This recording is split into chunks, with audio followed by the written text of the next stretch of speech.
आप कल्पना करें कि आपका एक प्यारा सा अपना घर है जिसको आप अपने तरीके से सजाते हैं, जैसे मैं सजाती हूँ। आप पीछे देख पा रहे हैं कि स्विच बोर्ड में मैंने एक प्यारी सी चिड़िया की तस्वीर लगा रखी है, मुझे पसंद है। तो ठीक इसी तरह आप भी अपने घर को सजाते होंगे, संवारते होंगे अपने तरीके से, अपने शौक के हिसाब से।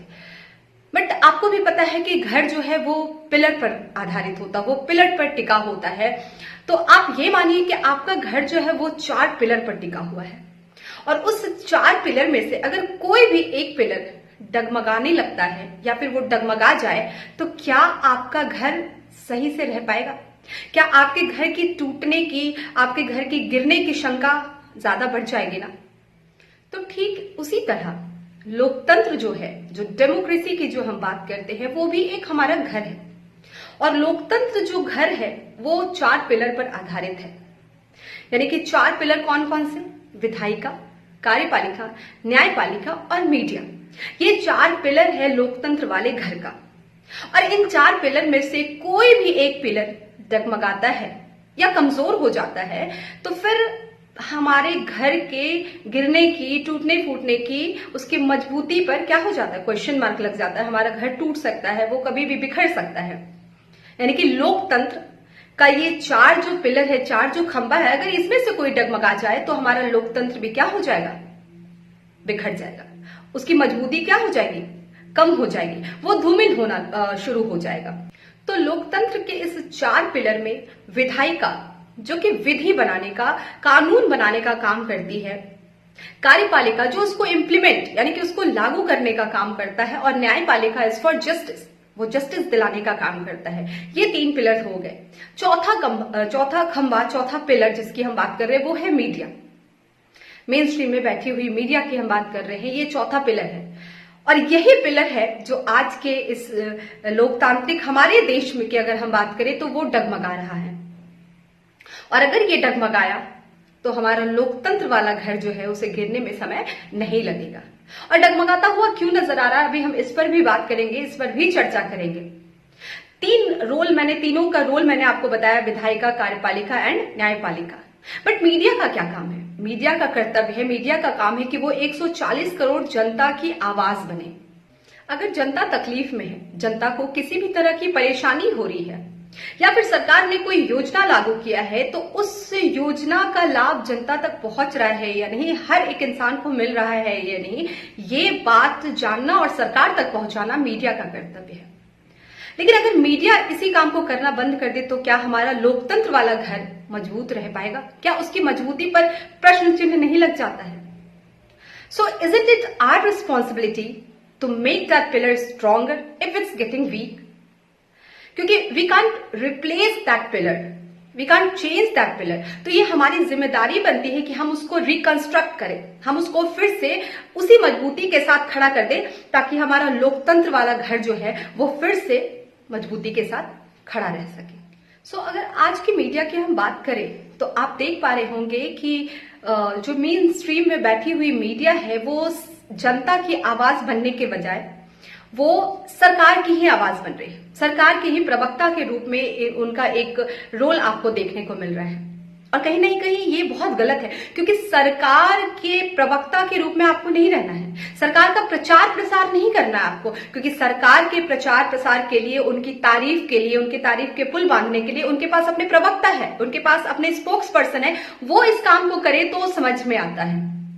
सरकार अपने प्रचार प्रसार में इतने पैसे, इतने करोड़ रुपए खर्च कर रही है, होर्डिंग के थ्रू, बैनर्स के थ्रू, सोशल मीडिया के थ्रू, जितने भी प्लेटफॉर्म हो सकते हैं, हर एक प्लेटफॉर्म के थ्रू सरकार अपना प्रचार प्रसार करती है, वो बिल्कुल सही है। लेकिन आप मीडिया होकर अगर सरकार के प्रचार प्रसार और गुणगान में लगे हैं तो फिर मीडिया का रोल कहां जाएगा? जिस तरह से मीडिया अपनी टीआरपी बढ़ाने के लिए कुछ भी कर सकती है आज के टाइम में, तो फिर ऐसे आलम में, ऐसे हालात में जनता की आवाज कौन बनेगा? कौन होगा जो सरकार पर सवाल उठाएगा? कौन होगा जो सरकार से पूछेगा कि आपकी ये लाभकारी योजना क्यों ग्राउंड स्तर तक नहीं पहुंची, क्यों हर किसी को इसका लाभ नहीं हुआ, या कोई भी कहानी, कोई भी ऐसा किस्सा जो जनता सरकार तक पहुंचाना चाहती है, अपनी बातों को शेयर करना चाहती है, वो किसके थ्रू करेगी? जब आप ही सरकार के गुणगान करेंगे, आप ही दिन रात उनसे सवाल पूछने के बजाय उनकी तारीफ में लगे रहेंगे, तो फिर आपके मेन स्ट्रीम में बैठने का फिर मतलब नहीं रह जाता है। फिर आप एक काम कर सकते हैं, आप खुलेआम या तो आप स्पोक्स पर्सन बन जाए सरकार के, या फिर आप इस पद को छोड़ दें, क्योंकि ये पद जो है वो भी एक धर्म का काम है। और अगर हम धर्म की बात करें तो धर्म तो इंसान के हर एक कर्म में छुपा हुआ है। एक शिक्षक जो है उसका धर्म है कि वो ईमानदारी से अपने बच्चों को शिक्षित करे। एक स्टूडेंट है तो उसका धर्म है विद्यार्थी धर्म, कि वो ईमानदारी से अपनी पढ़ाई करे। एक डॉक्टर है तो उसका धर्म कहता है कि आप ईमानदारी से अपने काम को करें। तो हर किसी का अपना एक धर्म है। अगर आप मीडिया में हैं तो आपका भी एक कर्तव्य बनता है कि आप अपने धर्म को ईमानदारी से निभाएं, आप जनता की आवाज बने, आप यहाँ पर प्रवक्ता ना बने। आपका काम है आप जनता की बातों को सरकार तक पहुंचाए, ना कि बैठकर सरकार की तारीफें करना एंड सरकार से किसी तरह का सवाल ना पूछना। और अगर आप ये नहीं कर रहे हैं, इट मीन्स कि आप अधार्मिक हुए। और बिल्कुल आपको अधार्मिक बोलने में मुझे जरा सी भी झिझक नहीं हो रही है, क्योंकि आप अपने धर्म का पालन उस सत्यनिष्ठा के साथ करते हुए नजर नहीं आ रहे हैं।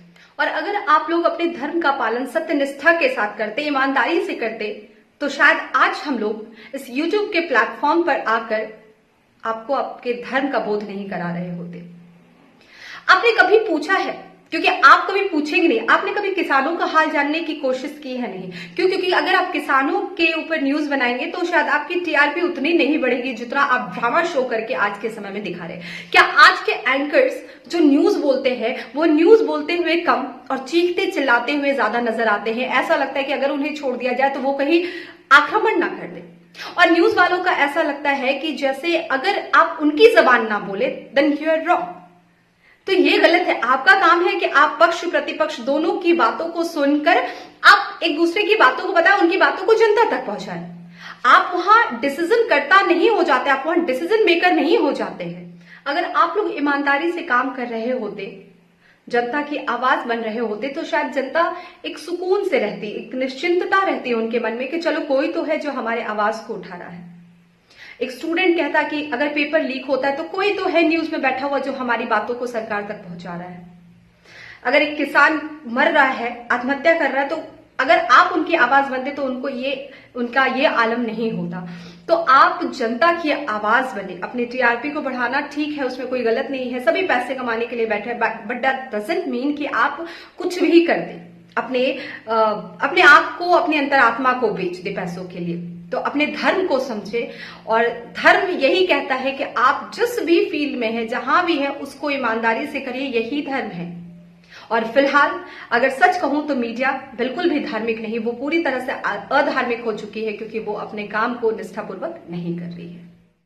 आपकी सबसे बड़ी गलती ये है कि आप जनता की आवाज को, जनता के प्रश्न को, जनता के सवालों को सरकार तक नहीं पहुंचाते, उनसे सवाल नहीं पूछते। और दूसरी सबसे बड़ी गलती कि आप अगर सवाल पूछते भी हैं तो किससे पूछते हैं? विपक्ष से, या फिर कोई ऐसा लोग जो सरकार से सवाल पूछ रहा हो, आप उन पर सवाल उठा देते हैं, आप उन पर क्वेश्चन मार्क लगा देते हैं, आप उनके ऊपर कहीं ना कहीं एक दबाव बना देते हैं कि तुम ये गलत पूछ रहे हो, सरकार से नहीं पूछ सकते। और ओपनली यहाँ पर कई एंकर्स हैं, जो मैंने अपने चैनल में कई दफा दिखाया है कि वो आकर ओपनली कहते हैं yes we will defend our government. तो ये बिल्कुल गलत है। You are not there to defend the government. उनको डिफेंड करने के लिए उनके प्रवक्ता है, आप नहीं है। And if you wanted to defend them, तो फिर आपके पास ऑप्शन है, you can be their spokesperson. धन्यवाद।